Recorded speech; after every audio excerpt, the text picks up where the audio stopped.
So next month, Kodak is raising its prices. Again, and I know what you're thinking, is film photography still worth it? And I guess it depends. If you love film photography, are you really going to let some company keep you from doing it? Are you?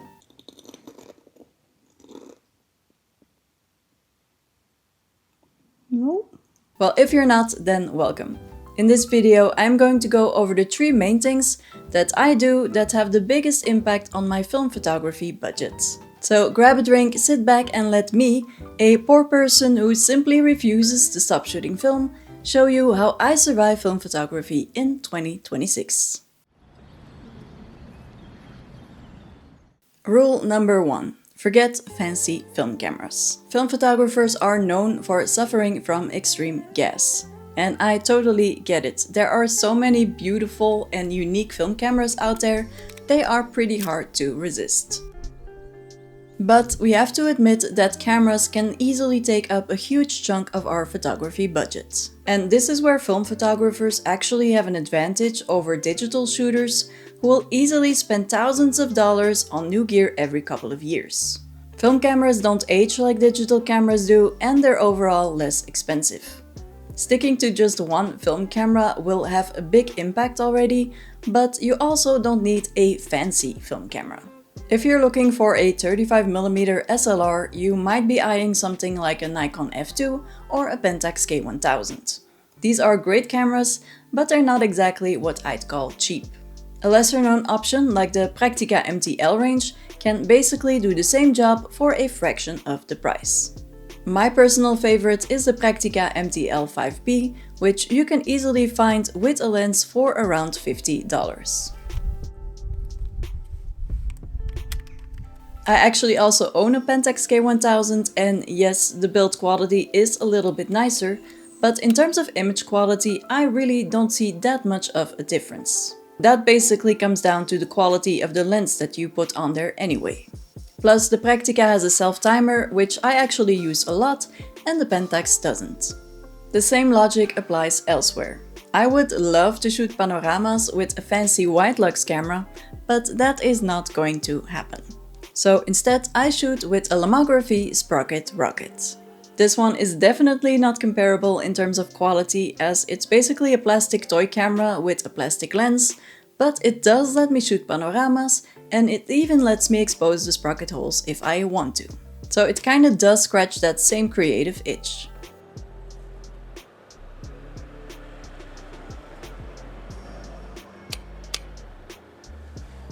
If you're looking to get into medium format and you're dreaming of a Rolleiflex but you cannot afford it, then maybe you should look into the Yashica DLRs. I bought this Yashica 635 for €75 and I absolutely love it. It is beautiful, it is lightweight, it's fun to use, and it even lets me shoot 35mm film in it as well. Of course, we all want the best camera possible, but when money is tight, we don't really need the fanciest option out there. We just need a camera that keeps us shooting.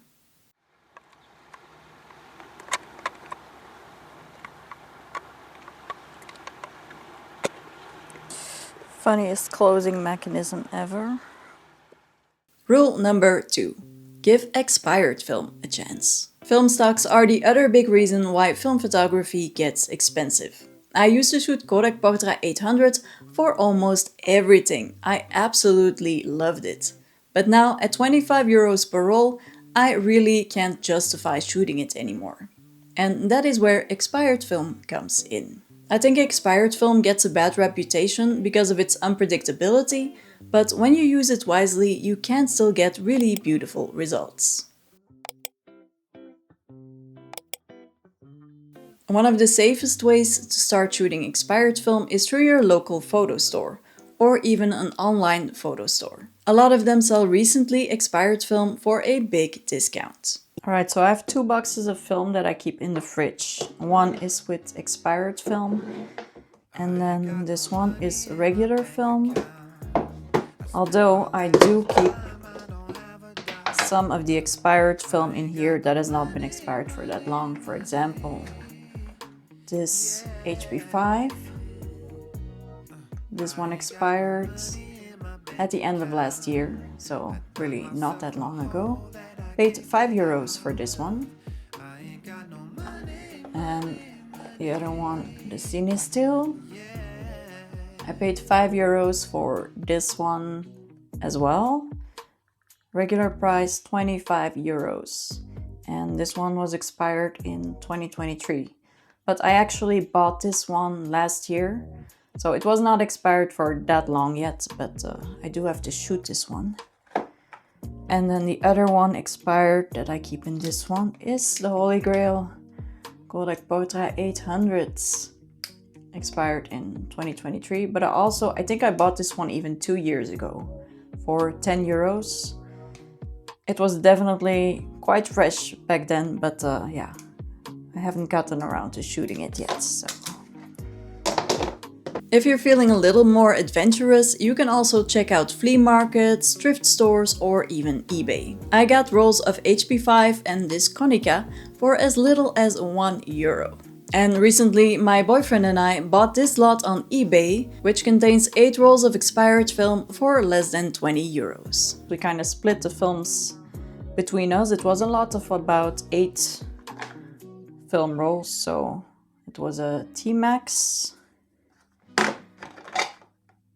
400, and then I have this T-Max 100, expired in 1990. Curious to see the results of this. A Kodak Gold from 2005. And really curious about this one. Some infrared film. Expired in 82. Of course, expired film is always a bit of a gamble. Storage matters and results may vary. I wouldn't use expired film for really important shoots, but for personal projects, experiments, or just shooting for fun, it can be a really good way to keep costs down. Now, if you want to learn more about shooting expired film, I will be making a video on it soon, so subscribe to not miss it. Rule number 3, DIY. Develop it yourself. Developing your own film is a whole thing, and yes, it can be intimidating. At least, it has definitely been for me. Up until recently, I relied on my boyfriend to develop my film for me, but this year I decided it was about time to learn it myself. And honestly, I should have done it sooner. Yay! I got images! Of course, there is an upfront cost. You do need a basic developing kit, but once you have that, the cost per roll drops dramatically compared to sending it off to a lab. For example, we usually buy a Cinestill powder kit for about €40, and then we'll develop roughly 20 rolls with it, which comes down to €2 per roll. This is a major difference when you compare to sending it off to a lab, which here in France costs anywhere between 10 and €20. Of course, you'll also need a way to scan your negatives, and this can be done with a flatbed scanner or with a digital camera.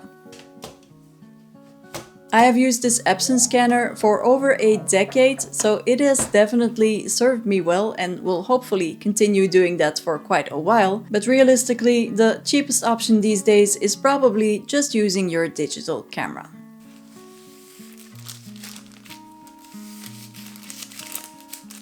I get that home developing isn't for everyone, but it really isn't as hard as you think it is.